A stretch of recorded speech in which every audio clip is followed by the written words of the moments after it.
Number 1. Moises Sandoval Mendoza. In the early hours of March 18, 2004, a gruesome crime unfolded in Farmersville, Texas. 20-year-old Rachel O'Neal Tolleson, a young mother navigating a difficult divorce, vanished from the small home she shared with her 6-month-old daughter, Avery. When her mother arrived later that morning, she found Avery alone, crying, and the back door wide open. When she went inside the house, she found signs of struggle. The mattress had been shoved off the box spring. The headboard was broken, furniture had been knocked out of place, and papers littered the bedroom floor. But she couldn't find Rachel anywhere. Authorities then quickly launched a search party for her, but she wasn't found. The investigator then started suspecting then 20-year-old Moises Sandoval Mendoza, who at that time was recently released on bail for a robbery crime he committed, and he was also a former high school acquaintance of Rachel's. Just days before her disappearance, Mendoza had attended a party at Rachel's home. Investigation revealed that on the night of her disappearance, Mendoza entered her house through an unlocked back door while Rachel and her daughter slept and abducted her, leaving her daughter all alone. He then forced her into a car and started driving. While driving, he turned violent and choked Rachel until she lost consciousness inside the car. He then drove her to a secluded area near his house, where she regained consciousness. After regaining consciousness, he assaulted her afterwards, then strangled her again, but this time he brutally used a knife on her till she died. After the attack, he left her in the field. Days later, he returned and wrapped her remains in a tarp and moved her to his cousin's land. To cover his tracks, he attempted to destroy evidence by setting her body on fire and dumping it in a nearby creek bed. The very next day, he was arrested and taken into custody after a friend he confessed to about the crime reported him to the authorities. During the interrogation, he confessed but told a different story, stating that Rachel voluntarily left her house with him to get cigarettes, and he didn't abduct her. On March 23, 2004, Rachel's burnt remains were located in the creek bed, identified through dental records. In 2005, Mendoza stood trial for capital murder in Collin County. The prosecution presented evidence of Mendoza's violent history, including assaults on his mother and sister, and a prior assault of a 14-year-old girl. A clinical psychologist testified that Mendoza exhibited emotional immaturity and a tendency toward deception and anger. The jury found him guilty, and he was sentenced to death on June 29, 2005. After nearly 2 decades on death row, his execution was scheduled for April 23, 2025. His final appeals, including claims of ineffective legal representation, were denied by the U.S. Supreme Court. The Texas Board of Pardons and Paroles also rejected his clemency request. On the evening of April 23, 2025, Mendoza was executed by lethal injection at the Texas State Penitentiary in Huntsville. In his final statement, he apologized to Tolleson's family, acknowledging the pain he caused. He also addressed his own family and friends in Spanish, expressing love and peace. He didn't request any last meal, as Texas doesn't grant a final meal request. He was pronounced dead at 6:40 p.m., 19 minutes after the injection began. He spent approximately 20 years on death row before his execution in 2025 and was 41 years old at the time of his execution. Number 2. Mikal Deen Mahdi. On April 11, 2025, the execution chamber at South Carolina's Broad River Correctional Institution bore witness to the grim execution of Mikal Deen. At precisely 6:01 p.m., 3 riflemen fired through a partition, their bullets striking 42-year-old Mikal Deen Mahdi. He groaned, flexed his arms, and gasped for air before falling silent. 4 minutes later, he was pronounced dead. Mahdi became only the 2nd person in South Carolina and the 5th in the United States since 1976 to be executed by firing squad. Mahdi was born in Virginia His early life was destroyed by instability. His father, Sharif, a Marine Corps veteran, struggled with employment and had frequent issues with the law. His mother left the family in 1986, leaving him and his brother in a turbulent household. At age 9, Mahdi was diagnosed with major depressive disorder and was institutionalized after he threatened to end it all. His adolescence was mainly filled with criminal activity, including breaking and entering, leading to time in juvenile detention. By age 21, Mahdi had earned a GED and attended community college, but his life was already going off course. Between July 14th and 17th, 2004, he embarked on a violent crime spree across 3 states: Virginia, North Carolina, and South Carolina. On July 14th, in Virginia, at the young age of 21, he allegedly murdered a man named Greg Jones during a drug dispute. He was identified as the killer after the Virginia police recovered a knife from his house. DNA tests also confirmed that both Mahdi's DNA and Jones's blood were on the knife, though he was never tried for this crime. After he murdered Jones on July 15th, he stole his neighbor's station wagon, changed his plate number, and took his firearm, and drove from Virginia to North Carolina. When he arrived in Winston-Salem, North Carolina, he entered a convenience store to buy a beer. When the storekeeper, Christopher Boggs, tried to check his identity, he brought out the firearm and fired him multiple times, leading to his death. After the shooting, he tried opening the cash drawer to collect money, but when he couldn't, he just took his bottle of beer and fled to South Carolina.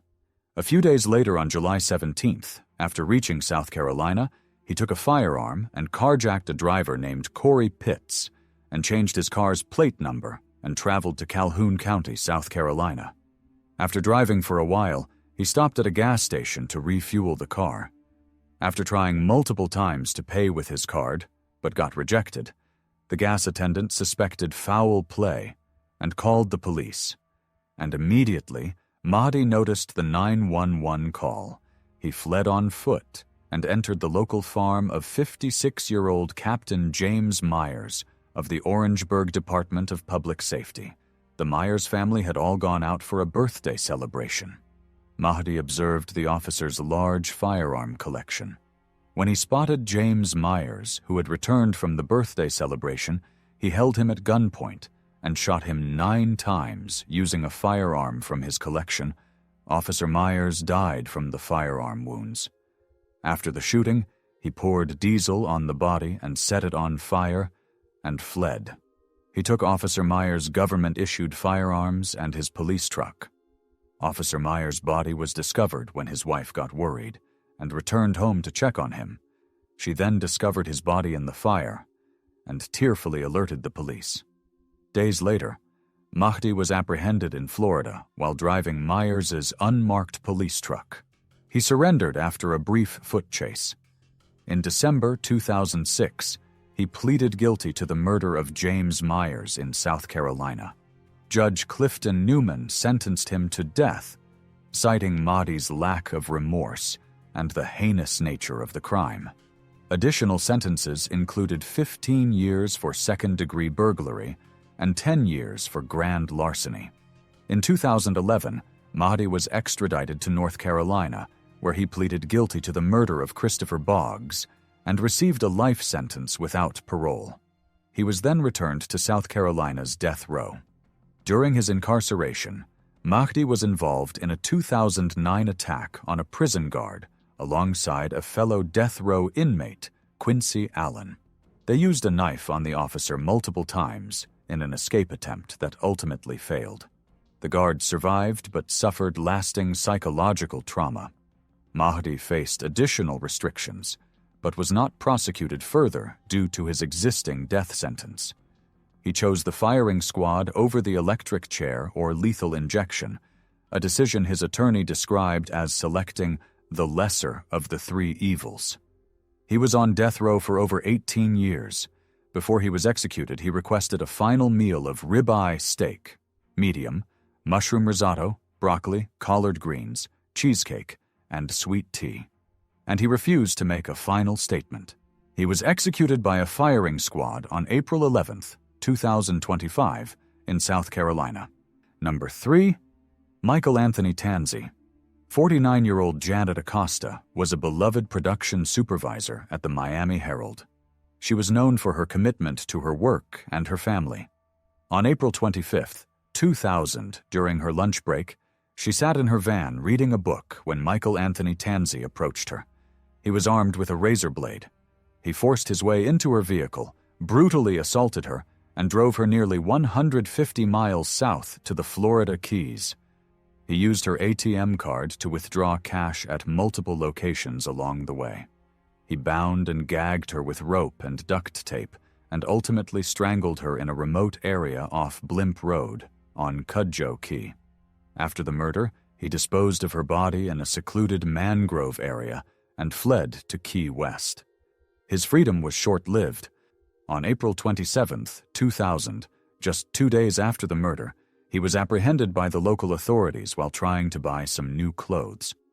Upon arrest, he was found in possession of Acosta's van keys, ATM card, and cash withdrawal receipts. During interrogation, he confessed to the crime, stating that he was having too much fun and told Acosta that he couldn't let her go, that if he did, he would have been caught a lot quicker, and he didn't want to get into a lot of trouble. He then directed investigators to where he dumped her body. In 2003, Tanzi pleaded guilty to first-degree murder, carjacking, kidnapping, and armed robbery. Additionally, he confessed to the August 11, 1999, killing of 37-year-old Carolyn Holder in Brockton, Massachusetts. Holder was strangled and stabbed in a laundromat. Tanzi never faced extradition or was charged with this murder due to his death sentence in Florida. A jury unanimously recommended the death penalty, and the judge concurred. Throughout the trial, the prosecution highlighted the premeditated nature of the crime and Tanzi's lack of remorse. They indicated that he was an upcoming serial killer and would gladly commit more brutal crimes if pardoned. Over the next 2 decades, Tanzi remained on death row, filing multiple appeals. His legal team argued that his morbid obesity and associated health issues, including hypertension, would make lethal injection inhumane. They also stated that his size could cause the sedative to not work, which would cause him to experience severe pain. These appeals were ultimately denied by both the Florida Supreme Court and the U.S. Supreme Court on the day of his execution, before he was executed by lethal injection at Florida State Prison in Rayford. He requested a final meal consisting of bacon, a candy bar, and ice cream. In his last statement, he apologized to Acosta's family and recited a Bible verse before the drugs were administered. Witnesses reported that his chest heaved for about 3 minutes before he was pronounced dead at 6:12 p.m. Tanzi spent approximately 25 years on death row before his execution. He was executed on April 8, 2025. Number 4. James Lee Osgood. On October 18, 2010, an ordinary workday turned into a living nightmare in Chilton County, Alabama. Tracy Lynn Brown, a 44-year-old woman who was working in a nursing home after surviving a soul-wrenching divorce, never showed up for her shift that morning. What investigators would uncover inside her modest home would spark one of the most disturbing cases the county had ever seen. A few months prior, Tracy had just recently moved across country. She couldn't move with her daughter. She was able to get a place of her own through the pay of her nursing home job, and she was saving money to go visit her daughter in Lake Havasu, Arizona, before the tragic incident happened. James Lee Osgood, who was 40 years old at that time, was a man with a long criminal record and a reputation for violence. He was in a relationship with Tracy's cousin, Tanya Van Dyke. The couple were fascinated and horribly infatuated with dark fantasies inspired by violent Hollywood movies, particularly the ones involving torture scenes. This obsession grew into reality when they decided to use Tracy Brown to try out some of the tactics they had been watching. They fantasized about committing a real-life assault. Their violent intentions were not spontaneous. They had plotted for days, even discussed how they would carry out the act in detail. On the day of the incident, Osgood and Van Dyke went into Tracy's home where she was lying down. Immediately they entered. Both of them then assaulted Tracy, forced her to perform an oral sodomy on them, and violently beat her up. And after the torture, Osgood then took a box cutter and ultimately used it on her throat, and finally used a knife on her multiple times. She died in her own bedroom, subjected to unimaginable brutality by people she had trusted. After the murder, Osgood and Van Dyke tried to cover their tracks, but it was already too late. Tracy's employer became worried by her absence, and he then requested a welfare check. When the police entered the home, they found her lifeless body in a pool of her blood. A homicide investigation was immediately launched, and suspicion quickly turned toward Tracy's family and inner circle. Police uncovered damning evidence at Osgood's residence, including bloody clothing and weapons linked to the attack. They were taken into custody. It wasn't long before Van Dyke, Tracy's cousin, confessed to fellow inmates while in custody, admitting her role and Osgood's role in the murder. Faced with overwhelming evidence, Osgood himself then confessed to the crime, giving all the chilling detail, explaining how he and his girlfriend orchestrated the assault and murder to fulfill their violent fantasies. During his interrogation, he was asked why he did it, and he stated that he struggled to explain what he did. He said he had been drinking for 36 to 48 hours before the crime, but he said alcohol was not to blame for what he did. He also stated that he remembered seeing the fear in Tracy's eyes and seeing her shaking. He stated that he knew that there was a lot of cutting involved, but it wasn't a crime of violence as there was no anger involved, stating that he was just very scared as Miss Tracy refused to die no matter the multiple cuts he gave her, so he kept on cutting till she couldn't take it again. He confessed that during this period of torture, he apologized to her and told her that he was sorry, and she should just quit fighting and let go to ease her pain. He was charged with 2 counts of capital murder, murder during an assault, and murder during a sodomy. During his sentencing, the trial judge told him that he couldn't think of a darker set of facts than what he explained to them. In 2014, he stood trial, and the jury wasted little time convicting him unanimously. The original sentencing, however, hit a legal snag. In 2016, an appeals court ruled that there had been improper jury instructions during sentencing.